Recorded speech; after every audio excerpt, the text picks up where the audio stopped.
χαλαρώσουμε λιγάκι.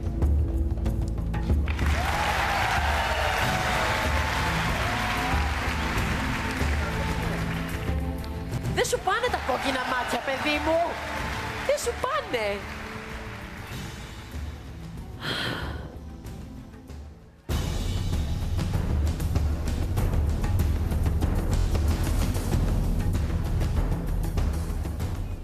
Έφυγες.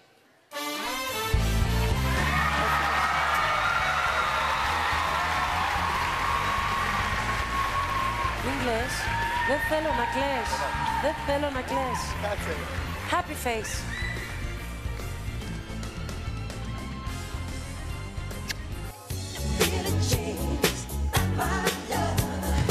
Μάλιστα. Εντάξει, είναι αυτό που είπαμε, παιδιά, όμως, ότι κάποιοι θα περάσουν, κάποιοι δεν θα περάσουν. Δεν πρέπει να το παίρνουμε και πολύ έτσι από μέσα μας. Είναι ένα talent show, είναι μια πολύ όμορφη εμπειρία και πρέπει να προχωράμε μπροστά μετά από αυτό. Αλλά είχαμε αντιδράσεις, Γιώργο, για τον όπως είδες και εσύ, η Έλενα Παπαρίζου επέλεξε από τους τρεις, θα περνούσαν οι δύο. Επέλεξε το Δίωνα στην αρχή και έμειναν οι δύο που ήταν ο Γιάννης και ο Δημήτρης.